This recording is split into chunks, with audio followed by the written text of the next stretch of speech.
Your sister's housewarming was so lovely, Mom smiled. When are you going to catch up? I set down my glass. I hosted mine last year. You just weren't on the guest list. Her fork froze midair. Salmon slipped, then held. Jessica's wine paused at her lips. Dave looked up from his phone, finally. The room swallowed its music. I'd rehearsed that line for years. Not for revenge. For oxygen. I'm Claudia. For 2 decades, I was the quiet comparison. Invisible until needed. Seen only when I reflected Jessica's shine. They measured love by spectacle. I learned to measure mine by peace. Tonight wasn't an outburst. It was a boundary set aloud. A door closing with a soft click. Only I could hear. They wanted me to catch up. I came to end the race. It started long before that dinner. Before the fork froze. Before I learned silence could hurt more than words. I was 12 when Mom remarried. Jessica was 14. Already radiant, already adored. Robert, my new stepfather, called her kiddo. He bought her a silver bracelet the week he moved in. He called me quiet one. Like it was both compliment and diagnosis. Jessica was sunshine. I was shadow. At school, teachers praised her charm. At home, Mom bragged about her grades and her looks. When relatives asked about me, Mom smiled. She's figuring things out. I learned to disappear politely. To listen. To nod. To swallow things that wanted to be said. Jessica got the loud kind of love. Mine came in expectations, never praise. When she went to college, the house went silent. I thought maybe I'd finally be seen. But every call, every visit, Mom only talked about Jessica's new job, her fiancé, her life. Sometimes I'd wait for her to ask about mine. She never did. And the silence stretched, turning from oversight to ritual. I became the ghost who answered politely. I worked 2 part-time jobs. Took community classes. Nobody asked how I was holding up. One Christmas, Jessica flew home wearing a designer coat. Mom whispered to me, "You should learn from your sister. Look how she carries herself." I'd been the one paying half the rent by then. Still, I smiled. Still, I said nothing. Sometimes I'd stare at my reflection, trying to see what they couldn't. Was I really that forgettable? Was quiet the same as unworthy? Each question left a bruise that never healed. Years later, when Jessica got married, Mom said, "Don't feel bad, honey. Some people just bloom later." I smiled again. But inside, something started to rot. They didn't see it then. But every quiet girl keeps receipts. Not on paper, but under her ribs. After years of trying to earn applause, I learned to stop performing. It didn't happen all at once. It began on a Tuesday morning, in the cramped office of a local accounting firm. I was 24, sorting invoices for people who never remembered my name. I remember staring at the numbers on a spreadsheet and thinking, I understand this. Numbers made sense. They added up. They never lied to me. People did. Love did. But numbers? They were honest. That day, I stayed after work and watched tutorials on bookkeeping software until midnight. A month later, I quit my job and took a risk. Freelance bookkeeping for small businesses. No one believed it would work. Mom said, "That's not a real career." Jessica laughed. "You run a business? You hate people." Maybe I did. Or maybe I just hated the wrong kind. The first client was a cafe owner who cried when I fixed her taxes. She paid me in cash and gratitude. The second client came from her referral. By the end of that year, I had 10. I wasn't rich, but for the first time, I could breathe. I stopped explaining my choices, stopped trying to impress anyone. Silence used to be my cage. Now it was my strategy. Then came David. We met at a fundraiser I was managing. He was charming in a quiet way. A pediatric surgeon who smelled like soap and exhaustion. He listened when I spoke. Really listened. On our 3rd date, I told him about my family. The comparisons. The small humiliations. He didn't interrupt or fix it. He just said, "You deserved better." No one had ever said that out loud. A year later, we bought a house. Not a mansion. Not a competition. A 1920s craftsman with creaky floors. And a backyard that smelled like lavender. When friends asked why I didn't tell my family, I said, because I wanted one night, where happiness didn't need defending. We strung lights through the garden, set tables on the patio, laughed with people who actually knew me. Music floated through warm air. Laughter spilled into the street. Someone toasted to love that didn't need proving. And for a moment, I forgot every dinner where I'd felt small. I wasn't the quiet daughter anymore. I was the woman who built her own noise, the kind that sounded like joy. When the last guest left, I stood barefoot in the kitchen, hands still smelling of wine and rosemary. The house hummed softly, alive with peace. For once, the silence didn't ache. It glowed. It was our housewarming, the one Mom never knew existed. And for the first time, I looked around and realized I wasn't missing family. I was building one. Peace wasn't quiet anymore. It was alive, and it had my name on the deed. Peace lasted exactly 6 months. It ended with one phone call. "Claudia," Mom said, her voice honey-sweet and urgent. "Your sister bought a new house. You have to come to the housewarming." I almost laughed. Of course Jessica did. Of course there would be a party. And of course, I'd be the invisible guest of honor, again. "I'll think about it," I said. Her tone sharpened. "Don't be dramatic. Jessica really wants you there." Translation: she wants an audience. I hung up and stared at my reflection in the window. Same eyes, same mouth, but a different woman than the one they used to dismiss. David found me standing there, phone still in hand. "You look like you just bit into something sour," he said. "Mom wants us to go to Jessica's housewarming." He raised an eyebrow. "Do you want to?" "I don't know."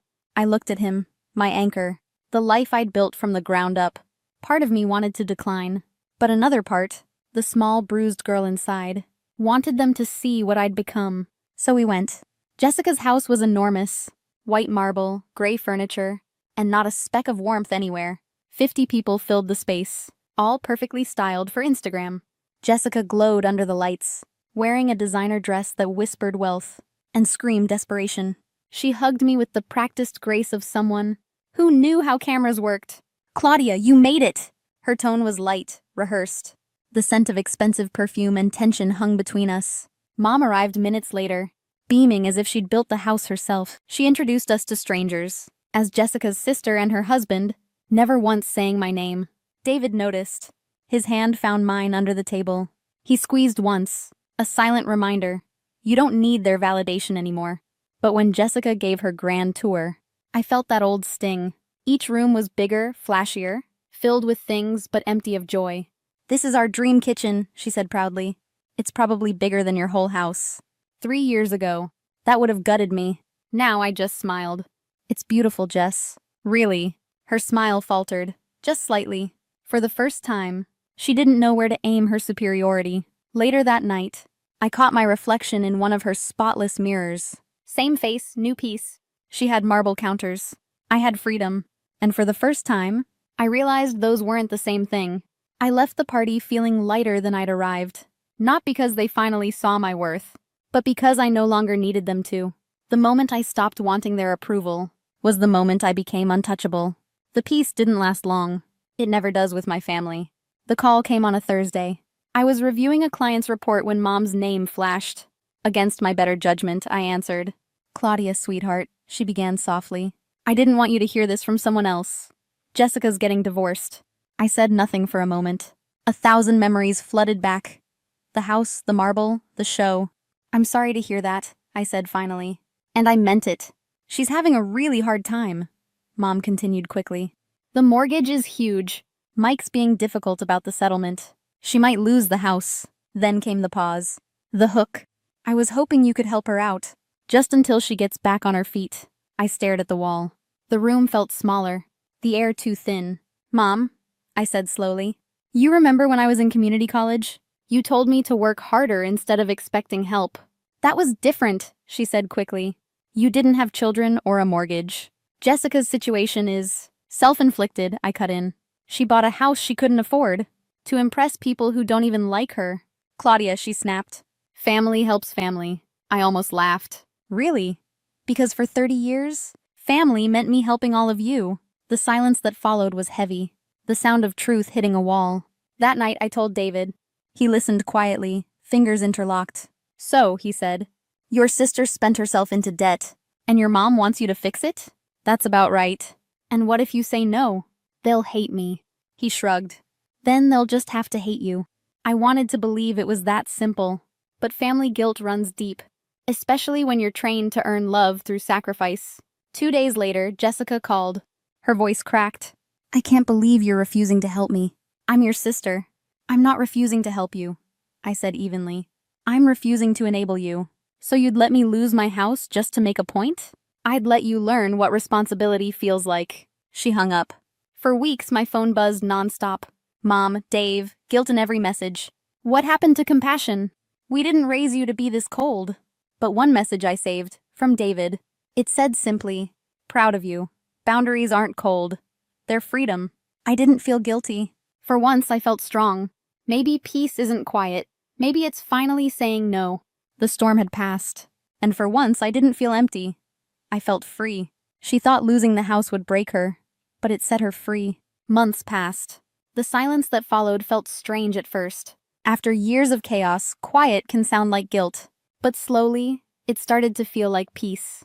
Jessica sold the house. She moved into a small apartment downtown.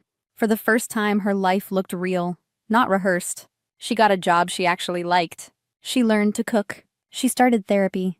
And maybe for the first time, she learned how to live without pretending. Mom still calls sometimes. The messages are polite now, careful. Like she's talking to a stranger she doesn't want to offend. I don't blame her. I just stopped needing her to understand me. David says I'm lighter lately. He's right. I wake up without the weight of other people's needs. I buy flowers for myself now. I spend weekends walking through our garden. Coffee in hand, sunlight on my face. For the first time in my life, I'm not trying to earn love. I'm just living it. I used to think strength meant forgiveness. Now I think it means boundaries. It means choosing peace over guilt, clarity over chaos, and self-respect over approval. If you've ever been made to feel like love has to be earned, trust me, it doesn't. You don't owe anyone the version of you that keeps them comfortable. You owe yourself the version that finally feels free, because peace isn't what they give you. It's what you claim when you stop asking. Sometimes peace doesn't come after forgiveness. It comes after walking away. If you've ever had to choose yourself over family expectations, you're not alone. Tell me, what did peace look like for you? I started cooking early that morning. The house still smelled like cinnamon and poultry stock by the time the sun dipped below the pines. I had roasted the turkey slow just the way Mom used to when I was a kid. Stuffing from scratch. Apple pie, too, her favorite, the one with the braided crust. Rachel, my younger sister, offered to help, but mostly hovered by the sink, drying the same glass twice. I could tell she was anxious. She always gets quiet before things fall apart. Mom Darlene Blake, 63, silver hair always set tight in curlers, stayed planted in front of the TV until it was time to eat. She walked to the table with her wine, not bothering to comment on the spread. Not even a "looks nice, Susan." Still, I tried. I set the table with the old snowflake plates. I poured drinks. For the first time in years, I let myself believe maybe we could have one peaceful night. Maybe she'd see what I was trying to do. We sat. Rachel filled her plate. I passed the rolls. And for a few minutes, the clink of forks and low jazz in the background made the kitchen feel like home. Then, as casually as if she were commenting on the weather, Mom said mid-chew, "Susan, I think it's time you moved out. I thought I misheard." My fork paused halfway to my mouth. I glanced at Rachel, her eyes went wide. I set the fork down, kept my voice even. "I pay the rent, I pay the bills. I buy the groceries. You haven't worked in 5 years. Mom didn't flinch. She took a sip of wine, eyes on her plate. "I just need space back, that's all."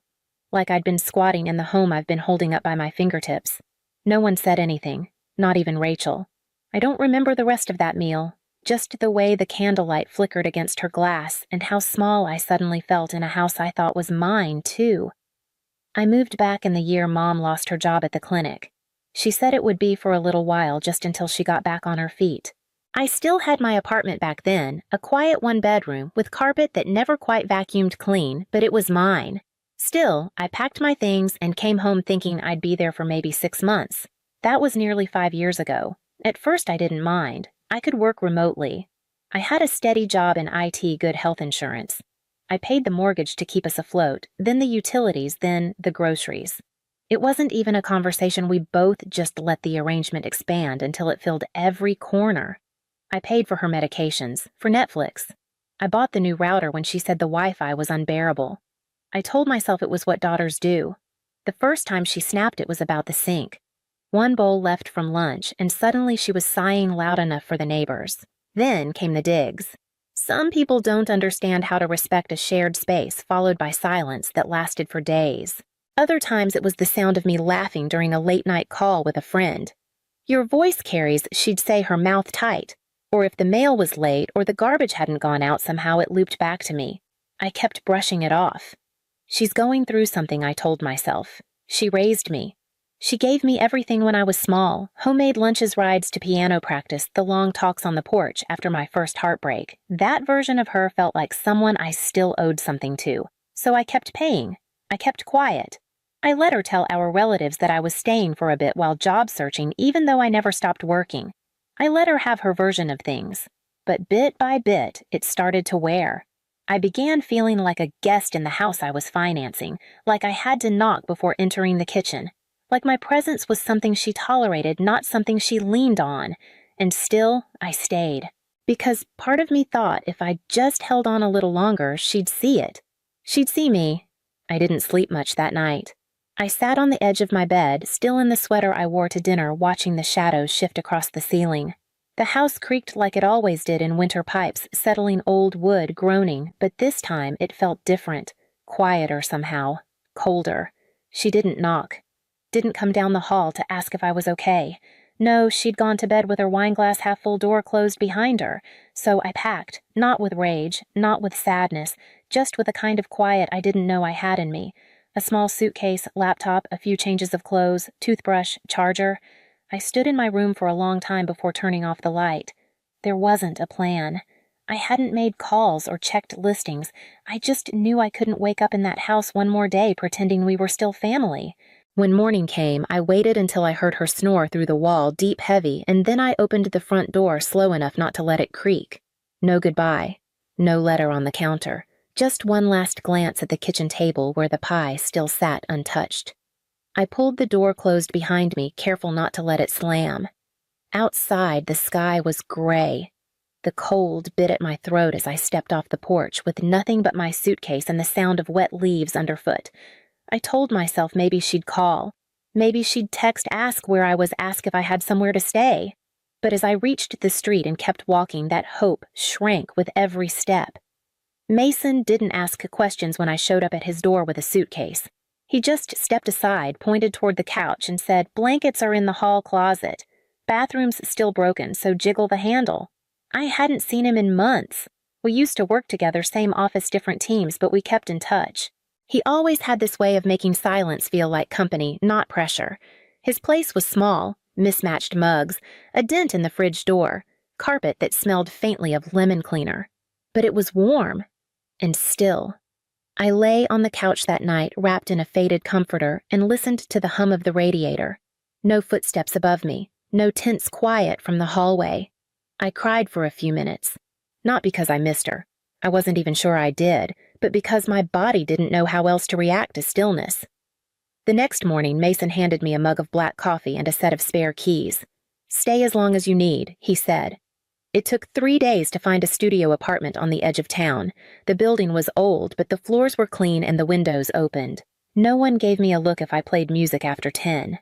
I bought a second-hand couch, a tiny folding table, a coffee maker on clearance, and for the first time in years, I made dinner just for myself. I didn't apologize for the smell of garlic. I didn't eat with one ear tuned for footsteps or sighs. The quiet was strange. At first, I kept expecting it to snap like someone would barge in, ask why I was acting so free. But no one came. And slowly I started to like the quiet. It was a Thursday night when Rachel texted, "You won't believe what Mom's been saying." I was halfway through folding laundry on the floor of my new apartment, clean socks in one pile, the shirt I slept in every night still warm from the dryer.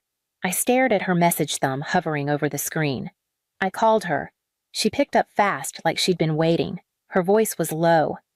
"Careful. She's telling everyone you screamed at her during dinner, that you cursed at her, stormed out, left her alone on Christmas. Said you've always been selfish, that you used her." I didn't say anything. Aunt Marilyn called to say she's bringing meals over this week. Said she couldn't imagine how hard this must be for Mom. My stomach dropped. Not from surprise, because part of me always knew something like this was coming, but from how easily it was happening. I hadn't raised my voice. I hadn't even cried. I packed my bags and walked out while she was asleep. That was the truth. But truth doesn't always travel as fast as pity. By Saturday, Uncle Tom had unfollowed me on Instagram. I noticed I was gone from the family group chat. No message, no explanation. Just gone. I kept replaying that dinner in my head, her voice flat, her eyes not even meeting mine. And now, somehow, I was the villain in a story I hadn't even been told. I thought about calling my aunts, sending a long message, explaining what really happened. But every draft I typed felt defensive, desperate. Then something inside me shifted. I didn't want to beg for belief. I wanted to tell the truth, not to her, not even to them, but to the version of me that kept asking, did I imagine all this? So I opened my notes app. And I started to write. It took me 3 days to write the post. I started and stopped a dozen times. I wasn't trying to be clever. I wasn't trying to make her look bad. I just wanted to say what happened without yelling, without tears. For the past 5 years, I've paid the rent, utilities, groceries. I've supported my mom so she could stay in her home. I never asked for anything back. Not rent, not recognition, not even a thank you. On Christmas night, after I cooked dinner and set the table and tried to believe maybe we could feel like family again, she told me to move out. I didn't scream. I didn't slam doors. I left quietly the next morning. I only share this now because I've heard the story going around. And it's not true. I'm not asking anyone to pick sides. I just needed the truth to exist somewhere outside of me. That's how I ended it. Nothing poetic, just the truth. I didn't tag anyone, didn't add photos. I hit post, set my phone face down, and went to do the dishes. I didn't check it again for the rest of the day. Not because I wasn't curious, I was terrified. What if no one believed me? What if they did but didn't care? That night I lay on the couch staring at the ceiling, wondering if I'd made a mistake. Maybe I should have kept it to myself. Maybe silence was safer. But around midnight, my phone started lighting up. Missed calls, messages, comments, names I hadn't seen in months. I didn't open any of them, not yet. I just watched the screen flash and fade. Flash and fade. And for the first time in a long time, I didn't feel invisible. The first message I opened was from Aunt Lisa. She'd always been the one who sent birthday cards on time, who cut through family gossip with quiet facts. I just read your post. I'm stunned. I'm so sorry I believed the worst. She didn't try to soften it, didn't blame confusion or say we just didn't know. Truth is, your mom's always had a way of adjusting the story when things didn't go her way. I guess none of us ever wanted to say it out loud. I hadn't realized how much I needed someone to say that, to name it, to stop pretending it was all just a misunderstanding. She ended with, "If you ever need a place for holidays, my door's open." After that, the silence started to shift. Cousin Caleb messaged me a day later. We always knew something was off in the way she talked to you. He didn't elaborate. He didn't have to. Some relatives never responded directly, but they started refollowing me. A few added heart reacts to my post. Nothing loud. Just quiet shifts. And it hit me how many people had seen things but stayed silent. How many had felt something wasn't right but didn't know what to do with it. It didn't erase the years. It didn't fix the hole. But it made me feel less alone in the remembering. I wasn't the only one who saw the cracks. I was just the first to speak. That morning, as I drank coffee on the floor of my apartment with my legs crossed beneath me, I didn't feel triumphant. I didn't feel vindicated. I just felt steadier. Like the ground beneath me had finally stopped moving. Rachel texted me 4 days after the post. Just a simple, "Can we meet somewhere?" We hadn't spoken since I left. Not really. A few short messages. A heart reaction when I shared my new place. Nothing more. We met at a small cafe near downtown, the kind with foggy windows and too many hanging plants. She was already there when I arrived, fingers wrapped around a chipped mug. "Hey," she said, like we'd just seen each other last week. I sat down across from her. The silence stretched not heavy, just unsure. She looked tired, paler than I remembered. Then she started talking. Things had gotten worse at the house. Without me covering the rent, Mom had started missing payments. The power had been shut off for a full day before she scraped together enough to get it back. She'd tried asking Grandma for money, but Grandma said no. Said she was tired of enabling. Rachel said Mom had been spiraling short-tempered paranoid, blaming everyone but herself.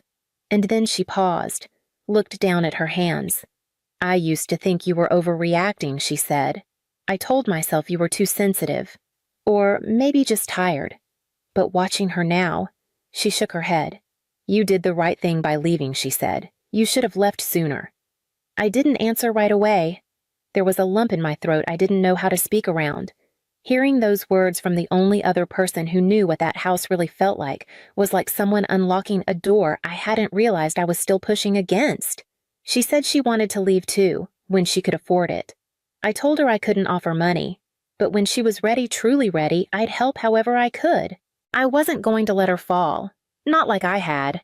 She showed up without warning. It was a Tuesday, late afternoon. I was still in sweatpants folding laundry when I heard the knock. I opened the door halfway. She stood there. Darlene, my mother, with a plastic bakery box in her hands. A pie store-bought the label still curling at the edges. Her smile was tight, unfamiliar. "Thought I'd stop by," she said. "Maybe we could have dinner sometime, talk." I didn't move. "Things haven't been the same," she added. "I miss you." I leaned against the frame, arms crossed to the cold from the hallway creeping into my toes. "Are you here to apologize?" I asked. She blinked, hesitated. "I don't think I need to," she said slowly. "I think we both made mistakes. That was it. No acknowledgement, no clarity. Just the same vague balancing act she always leaned on. If we're both wrong, then no one has to be responsible." I looked at the pie, at her fingers tightening on the plastic rim.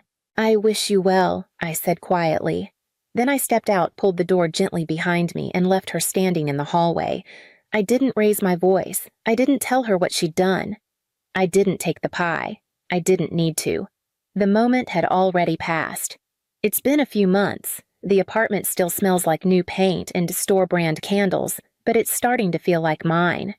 I bought a lamp with a soft gold shade, a rug that doesn't quite match the couch but makes the room warmer. I hung a small framed print above the kitchen sink, 3 pairs on a table, nothing special. But it makes me smile every time I see it. There's quiet here. Not the kind that punishes, but the kind that settles. I play music out loud now. I talk on the phone without whispering. I sleep through the night. Rachel comes by sometimes. We sit by the window with our coffee trading updates. She's saving, looking at listings. She says it out loud now when I move out, not if. I don't ask about the house. She doesn't offer much. That's okay. The post I wrote is still up. I never deleted it, not out of spite, not to prove anything, just to make space for the truth. If she sees it as betrayal, that's her choice. The real betrayal was quieter, slower, served between sips of wine and slices of pie. I don't miss the house. I miss what I used to think it could be. But I've stopped waiting for it to become that. Now I water my plants. I answer messages when I feel like it. I live without holding my breath. And when I think back to that last knock at my door, I don't feel anger. I just remember the way the handle felt when I closed it.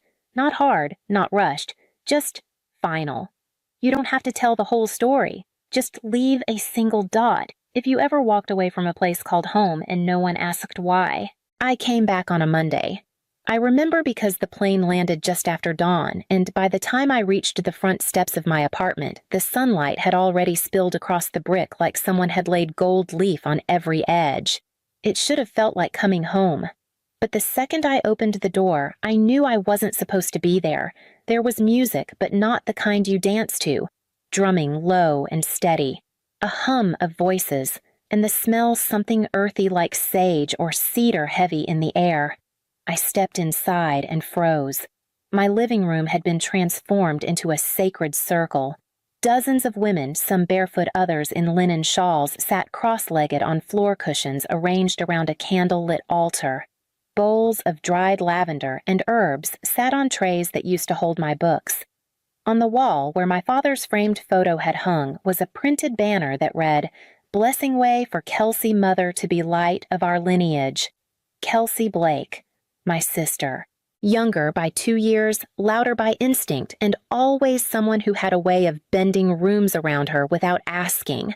She sat in the center of the circle belly round beneath a gauzy white dress, a crown of eucalyptus on her head.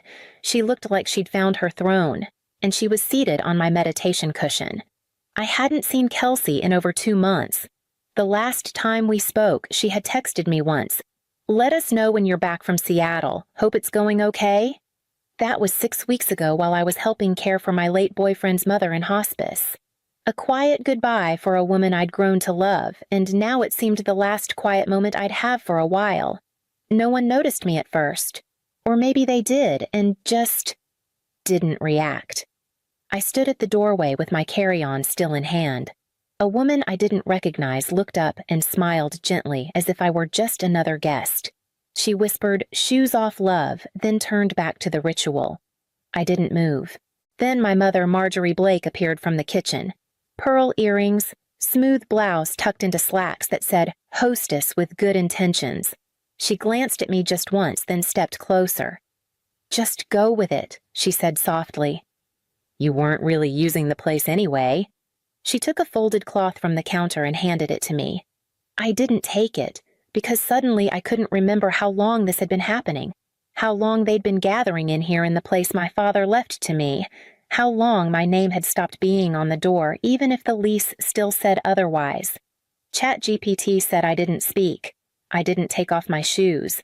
I just walked past the circle of humming women and headed down the hallway, wheeling my carry-on behind me like a thread that still connected me to something real. The door to my bedroom was half open. It smelled like baby powder and lavender oil. When I stepped inside, my breath caught. My bed frame was pushed to the corner, stripped bare. The walls were lined with stacked boxes labeled in pink marker newborn 3-6 months bottles wipes.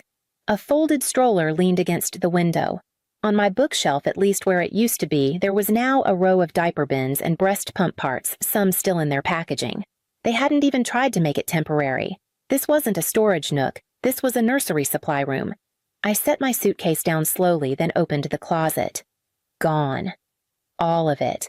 My blouses, my scarves, the cardigan I wore the day Dad died, replaced by onesies and plush toys. The only thing left on the top shelf was a box labeled Lauren Old, written in my mother's handwriting. I pulled it down and set it on the stripped bed.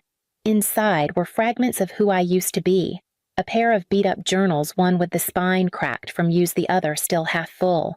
My copy of the things they carried, the one with the yellow post-it notes my father left me when I first said I wanted to be a writer. And at the very bottom, a letter-sized envelope unsealed, but still closed. I recognized it before I touched it. The envelope was off-white, thick with my name written in my father's sharp, blocky handwriting. I had left it behind in the nightstand for safekeeping while I was away, his final letter to me, written a week before his heart surgery. I never finished reading it. I told myself I'd wait until I was ready. And now it was lying in a box between old pens and tax papers. No reverence, no weight. Taped to the outside of the box was a small yellow sticky note. It read, "Shred." I stared at it for a long time, not because I didn't understand, but because I did. Perfectly. In the next room, someone laughed, a deep, rich belly laugh, the kind Kelsey was famous for. I could hear the clinking of glass, a collective awe from the group as someone opened a gift. They were celebrating new life, and right here in this quiet, cleared-out room, mine had been packed away like it didn't matter. That night, I couldn't sleep. The apartment was quiet in the strangest way, like it had been taught to breathe without me. I sat on the edge of the stripped bed, the letter from my father unopened in my lap, while the muffled echoes of voices and laughter still pulsed through the walls. They were toasting Kelsey, chanting blessings, passing around herbal tea like holy water. I didn't belong in any of it, but this place, these walls, this floor had belonged to me. That much I was sure of.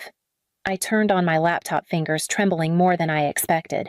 The Wi-Fi still connected to my name, BlakeNet 5G. One last thing that hadn't been renamed. I opened my email. At the top of the inbox was a message from the building's management company. It had been forwarded from my tenant portal 2 weeks ago, tagged as action required. I hadn't seen it until now. Subject line Occupancy Transfer Verification Unit 3B, I clicked. Inside was a scanned PDF of a tenant change request form. It listed Kelsey Blake as the primary occupant, Marjorie Blake as secondary household contact, and the reason for change. Original tenant has vacated, unreachable for over 30 days. There was a signature at the bottom. Mine, slanted, sloppy, not mine. I stared at the curve of the L, the awkward hook on the B. It was a poor imitation, like someone had tried to copy my signature from memory and hadn't taken the time to get it right. But it had been enough for the form to pass through initial processing. If I hadn't opened that email, it might have gone through. They would have submitted follow-up documents. They would have shifted the lease. Maybe even moved toward full ownership transfer if they kept pushing. And then legally, I really wouldn't have had a key anymore. My stomach turned cold. Not from betrayal. Betrayal requires surprise. This wasn't a slip. This wasn't a misunderstanding. It was a move. While I'd been in Seattle brushing the hair of a dying woman who once called me the daughter she never had my own family, had been rewriting the script of my absence, turning my silence into consent, my stillness into surrender. The box with my journals still sat beside me. I reached down and pulled out the one with the broken spine. Inside on the first page were the words I wrote at 21. My voice matters even if it shakes. I stared at that line until the words blurred. Then I took a breath. Not a big one. Just enough to steady the tremble. Because now I knew. They weren't just moving in. They were moving me out. I wasn't sure what woke me, a change in light, the silence settling deeper, or just the weight of that signature. I stayed in bed staring at the envelope from my father like it might open itself. It didn't. So I did. The paper inside was thick. Old school. The kind you only use when you know the words matter. He dated it in the top right corner 2 weeks before his surgery. He hadn't told me he was writing anything, just said, "You'll find it if you need it." The letter wasn't long. He talked about the apartment. How he'd bought it years ago quietly with money he never told my mother he had set aside. How he wanted one of us to have something untouched by everyone else's decisions. He'd chosen me. You see things, he wrote. Even when no one's looking. That's a kind of strength I never had. He said he knew Mom wouldn't understand, that she'd call it impractical, that she might even try to balance it out later like she always did. Don't let her convince you you're being selfish, he wrote. That's her trick. It always has been. I sat with the letter in my hands, the words bleeding into me like ink into water. And I remembered. The day after his funeral, while people were still bringing casseroles and condolences, my mother found the sealed envelope and handed it back to me. She leaned in and whispered, "Put that away, Lauren. Don't go making big decisions right now." She said it like a kindness, like a warning. I hadn't read the letter then. I just nodded and slipped it into a drawer. I'd spent years doing that, slipping parts of myself into drawers. Hopes, plans, reactions. Even the words I wanted to say but couldn't find air for. My mother never needed to raise her voice. She curated silence. She made it look reasonable. This wasn't new. It was just the first time she'd put it in writing. I looked over at the box again at the post-it that read, "Shred." And for the first time in my adult life, I didn't feel uncertain. I didn't feel the need to explain or ask if I was being too dramatic. I folded the letter gently, placed it back in the envelope, and stood up. My father had left me something. Now it was time to keep it. The next morning, I called an attorney. Not someone from the family. Not Uncle Greg with his tired sighs and his, "you know how your mother gets." I found a woman named Elaine Chen who specialized in estate law and tenancy disputes. She didn't ask why I waited this long. She just asked for the documents. I emailed her the deed, the trust copy my father had given me, and the scanned forgery. She called back within 2 hours. "They don't have a legal leg to stand on," she said. "You are the sole title holder. No sublease, no transfer paperwork. If you want to change the locks, do it today." So I did. By noon, a locksmith had replaced every keyhole. I watched the old keys drop into a canvas pouch, 3 little teeth no longer sharp. Then I moved through the apartment box by box, collecting everything that didn't belong to me. The altar in the living room, the nursing pillow in the kitchen, the stack of Kelsey's birth plan printouts taped to the fridge. I packed them neatly without ripping or tossing because I didn't need to scream to be clear. I lined the boxes in the hallway just outside the door. 6 of them. I snapped a photo not to post, but to remember. Then I opened our family group text. I hadn't written in it since April. Message. The apartment is no longer available for use. Your belongings are in the hallway. Do not re-enter. I'm serious. No emojis, no sign-off. Just a boundary in black and white. My phone lit up instantly. "Lauren, what the hell? Where's Mom's purse? You can't do this, Kelsey's pregnant. And finally, from my mother, I raised you better than this." That one made me laugh, quiet, bitter, like air escaping a sealed room. I turned the phone face down. Then I walked to the kitchen, boiled water in the kettle I bought the day I moved in, and poured it over a single jasmine tea bag. The scent rose slowly, curling around the quiet. It didn't smell like lavender oil. It smelled like something that belonged to me. They came back 2 days later. Not with keys, they didn't have those anymore, but with fists on the door, voices raised just enough to carry through the hallway without crossing into full spectacle. I watched them through the peephole. My mother, Marjorie Blake, wore her pressed slacks and her Sunday pearls like this was still some kind of church visit. Kelsey leaned against the wall, one hand resting on her stomach, the other holding a phone like it might summon sympathy. Her fiancé hovered behind them, rubbing small circles into her back like she was the victim. I didn't open the door. Instead, I slid in my AirPods and let Billie Holiday sing me through their knocking. They stayed for over an hour. When they left, the hallway reeked of perfume and resentment. Later that evening, I got a text from Rachel, my cousin, the only one in the family who had ever told the truth out loud. She wrote, "You okay? They're telling everyone you lost it, that Seattle changed you, that you're on something." I almost dropped my phone. Now I wasn't just cruel. I was unstable, easier to discredit than to confront. The next morning, my phone rang again. This time, it was Uncle Greg. He always spoke in a tone reserved for courtrooms and caskets. "Your mother is very hurt," he began. "Can't you be a little more understanding?" I closed my eyes. "Did she tell you she hosted a blessing ceremony in my home without asking?" I asked. "That she threw out my journals, that they forged my name?" There was a long pause on the line. Then, "Family makes mistakes." That line again. That tired, poisonous refrain. Family makes mistakes. Family means forgiveness. Family first. But no one ever asked what I needed. No one asked why I left in the first place. I hadn't gone to Seattle for a job. I went because I was tired of being the strong one, the one who doesn't mind, the one who always yields. But I did mind. I minded more than they would ever understand. And this time I wasn't yielding. I didn't want to live in a fortress. I wasn't building a wall to keep people out. I was trying to remember how it felt to belong somewhere. So I started with the smallest thing. I still owned the candle. It was tucked in the back of the kitchen drawer behind unused chopsticks and half-melted birthday candles. Jasmine and sandalwood, the one I used to light every Sunday evening before the week began. I placed it on the windowsill and lit the wick. The scent was soft, familiar, mine. Then I called a cleaning crew. They came the next morning, 4 women in dark blue shirts and gloves, armed with tools I'd never owned and energy I couldn't summon.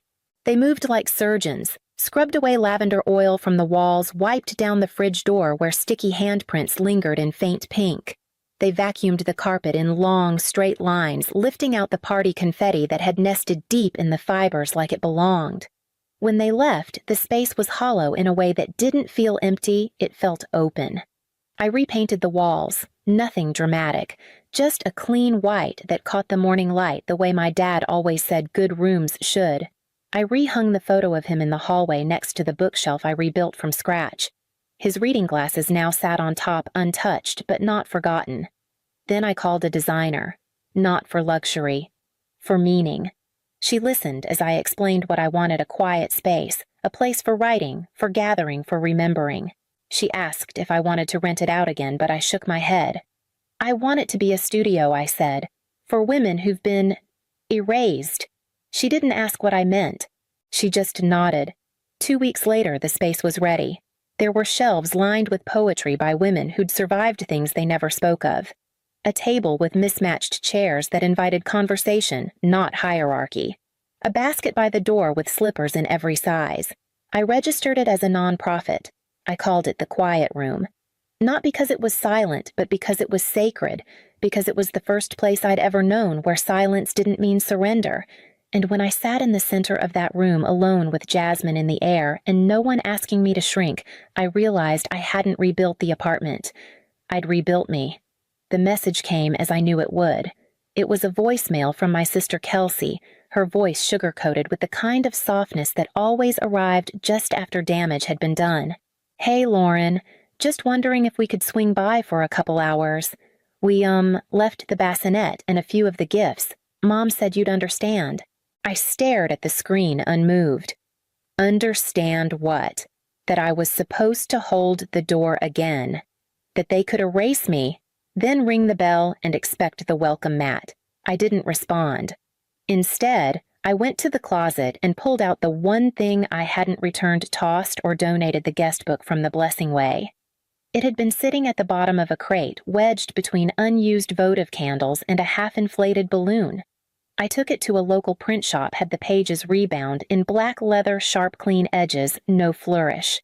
On the inside cover, I wrote in ink, "For every time you tried to erase me from my own life, here's a keepsake of the last day you ever succeeded." I placed the book in a plain cardboard box. No note, no explanation.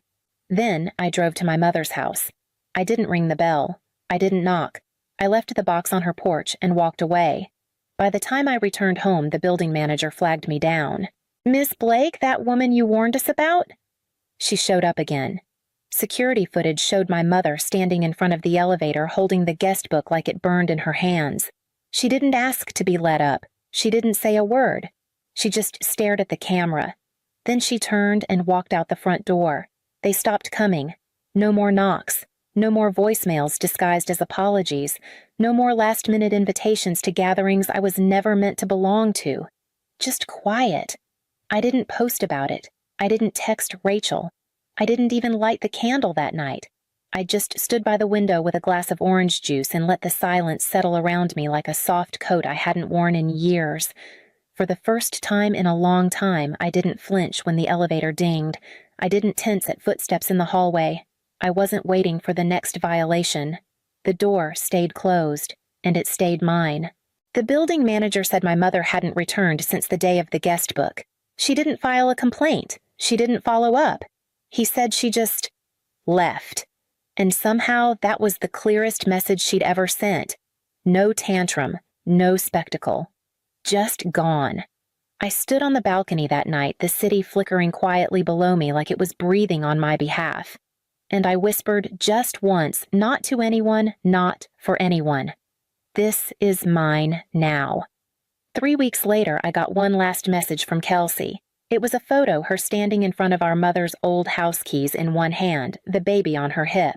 The caption read, "Guess who's moving in? Come by if you want to see your niece sometime. She asks about you." I stared at the screen for a long moment, not because I missed her, but because some small part of me still wanted to be missed back. The baby looked like our father, round cheeks, sharp eyes, something unspoken in the way she leaned forward like she was trying to understand the person holding the camera. I felt a tug, not enough to turn around, just enough to recognize that the thread was still there, thin and distant and no longer tangled around my throat. I typed back, "Tell her Auntie says hi," and that she's always in my heart. Then I blocked the number, not out of anger, not to erase her, but to protect the quiet I had finally earned. I poured another glass of juice and leaned against the counter, barefoot hair, unbrushed, no one expecting anything from me. Outside, the sun was rising. It wasn't dramatic. It just arrived like a fact. The kind you stop doubting once you've lived through enough endings. I closed my eyes and listened to nothing, and in that stillness, I heard everything I needed.